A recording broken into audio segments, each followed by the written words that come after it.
What's going on YouTube? It's your B-boy Brandon here, and today I'm going to be showcasing you guys my updated Invoked Shaddoll deck profile when I added some new spice in the deck. I apologize if I've been gone for a while. I've been working, and that's the only reason why I haven't been uploading is because I've been working a lot. So, with that being said, let's just get straight into the deck profile. I sorted these in different piles. So like we have one pile Invoked, one pile Shaddoll, and the other one is the spice. So first and foremost, we play 3 copies of Alistair the Invoker. Alistair the Invoker is the best starting card in the deck. He's also the best normal summon of the deck. When he's normal summoned, he can add Invocation. And if you have a fusion monster, you just discard him for cost, and that fusion monster gains 1,000. And we have tons of ways to search for Alistair.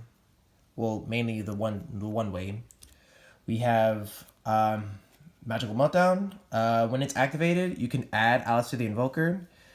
Also, if you have a fusion monster on the field, your opponent cannot activate cards effects when you activate a fusion monster's summon effect, if that makes sense, which I doubt it does make sense. The second effect is kind of hard to explain. It also got confused. It was a confused ruling back in the one what's that one?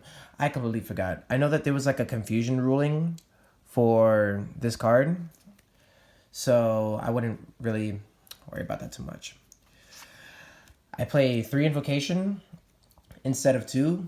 A lot of you guys play 2 cards, but this one I play 3 because I really love to see Invocation, especially if I have a lot of monsters in my hand, and I could just summon a lot of fusion monsters in play.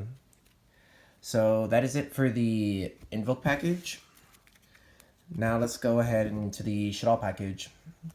So I play 2 Squamata. It foolishes a Shaddoll monster. We have Wendy. We Shaddoll Wendy. It allows you to special summon another Shaddoll monster from the deck face down. Another one is Shaddoll Beast. Shaddoll Beast helps you draw more cards. Then we have Shaddoll Dragon. It helps you pop one of your opponent's back row. And then we have Aerial.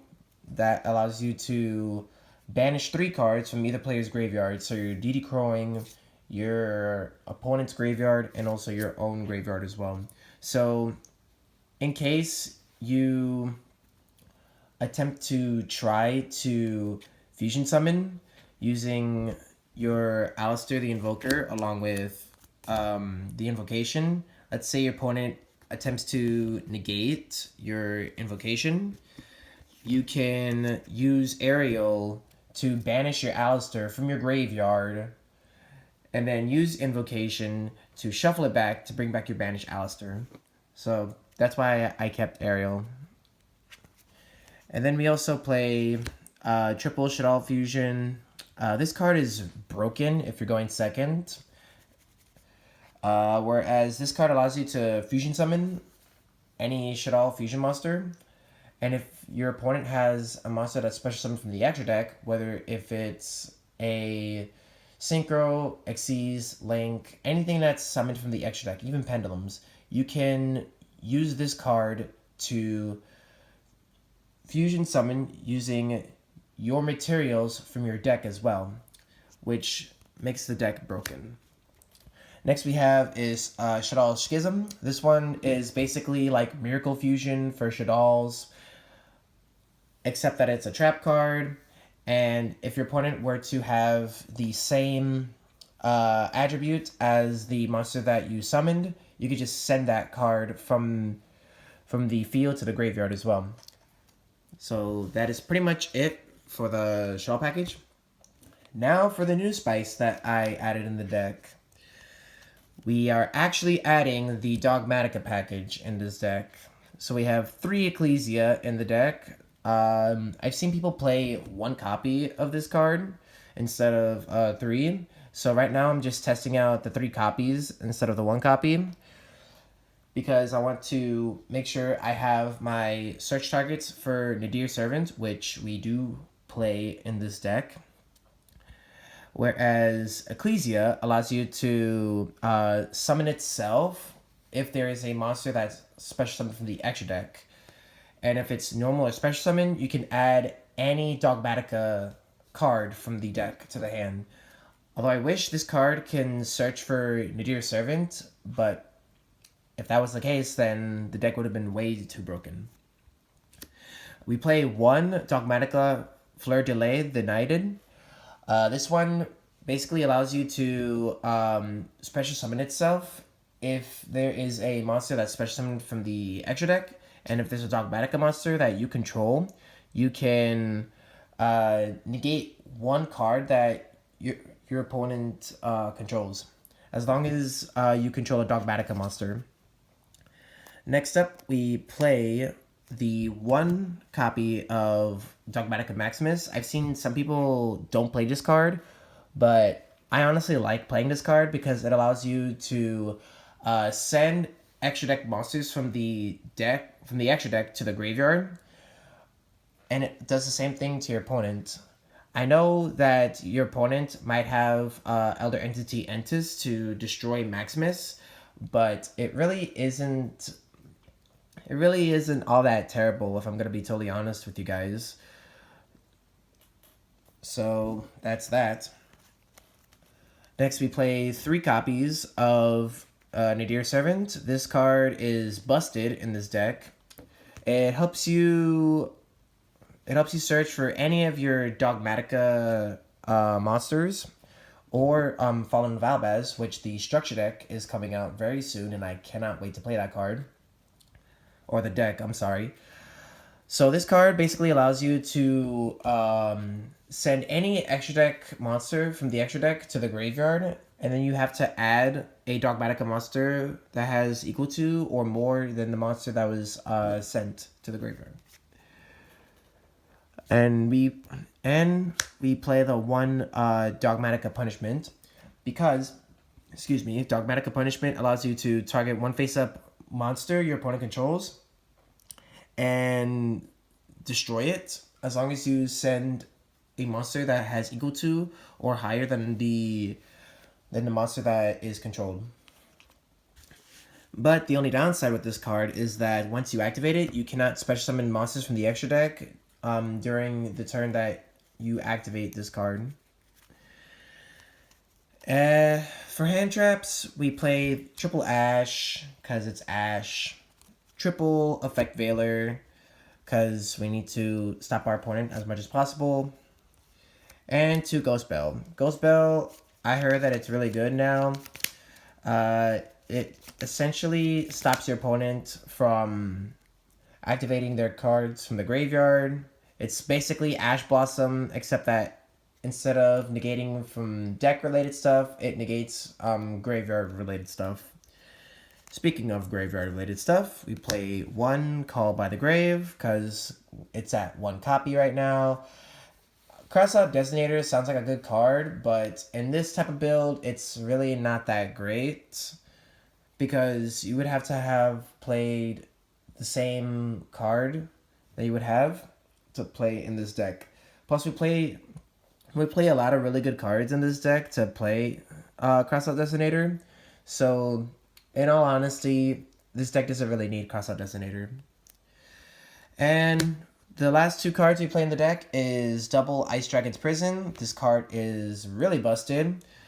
It essentially allows you to reborn a monster from your opponent's graveyard to your side of the field, and if you and your opponent control the same monster with the same type, you get to banish both of them at the same time. So even if my opponent has Zeus in play and I have Invoked Macabre on the field, I can just banish both of them at the same time.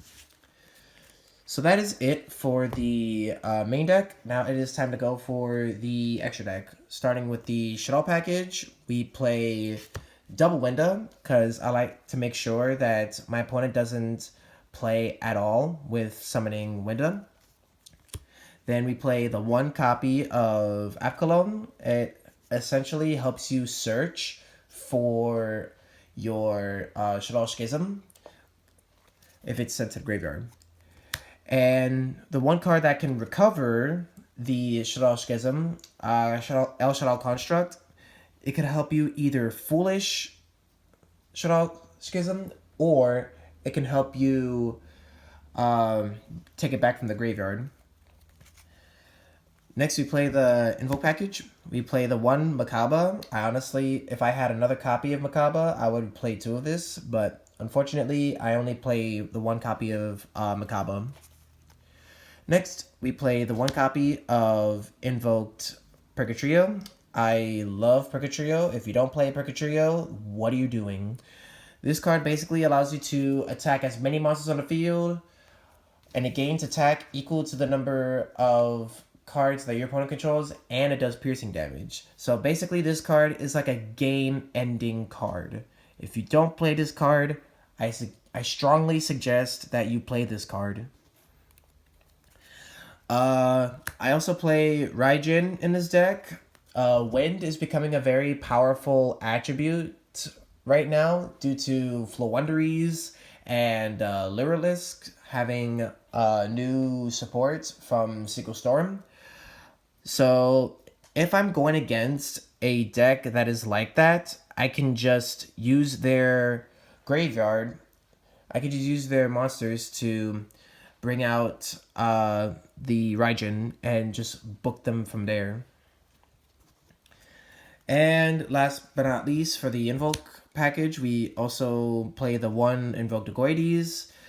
It essentially helps you destroy your opponent's special summon monsters, and it gains attack. It'll help you gain attack equal to the monster that you banish.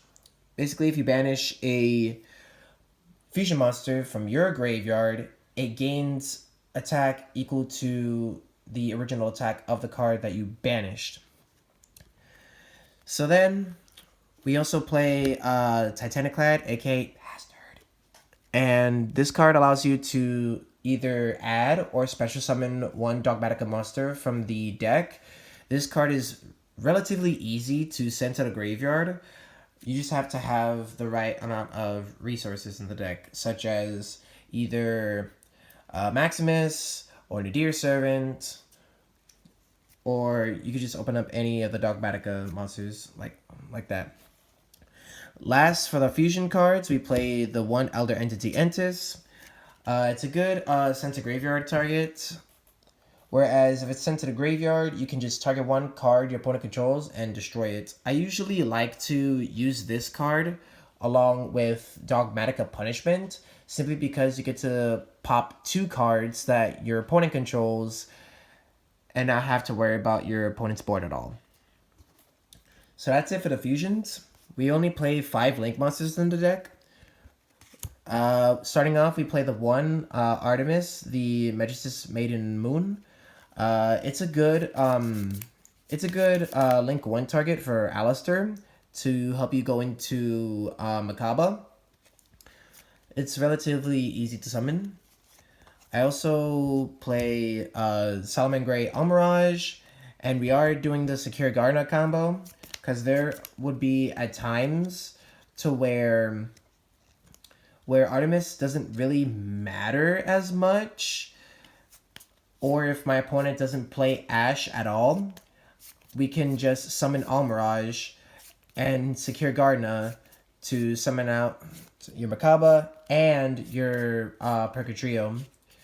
So in some cases, Artemis doesn't really matter, but in some cases, we just play it anyways. Gravity Controller is also good if we summon out Shaddoll Construct, and she helps us search for Shaddoll Schism. She will allow us to bring it back from the graveyard, like I said earlier. Gravity Controller is another great way to send Shaddoll Construct to the graveyard, whereas it just needs a non-link monster in the extra monster zone. And the final link monster we play in the deck is Tri-Brigade Fergie, the Baron Blossom. This is another spice that I added in the deck. This is the one card that allows you to reshuffle your hand to draw one card. You could relatively send this card from the extra deck to the graveyard relatively easily. We're not really using it to summon it. We're just using it to send it to the graveyard to Nadir Servant or Maximus. So I don't play Anaconda because it really isn't needed in the deck, and this deck does quite enough without Anaconda. Side deck, 1 Pankratops. I love Pankratops. It's essentially Cyber Dragon, and it just pops whatever card on the field. I'm so sorry if I'm shaking a lot. Triple Artifact Lancia. I still play this card because of Tri-Brigade and all the other decks that do banish, especially if I'm going against decks like Grand Maju. Next up, we play Triple Forbidden Chalice. It's really good right now, especially if you're trying to negate your opponent's board. It's another good budget option if you don't have access to Forbidden Droplet. I would really love to have Forbidden Droplet, but even with even with Brothers of Legend came out, it's still expensive. So there goes that. Next up, we play the Double Cosmic and the 1 Harpy's Feather Duster for back row removal because I don't like my opponent to play back row. For traps, we play Triple Dimension Shifter, or Dimensional Barrier, my bad. This card is really good right now due to the fact that synchros are being played right now thanks to Virtual World and Sword Soul. And some Xyz decks as well, like Bird Up. And what's that other good Xyz deck? Trains. This card is also good against Earth Machine. Next we play the 1 Imperial Order because I don't like it when my opponent plays spells. And the 1 Red Reboot because I don't want my opponent to activate any trap cards. So that is it for the deck profile. Be sure to leave a like, subscribe. Also, give this video 5 likes if you want me to make another video, because that's what makes the channel keep on going. Anyways, with that, B-Boy out.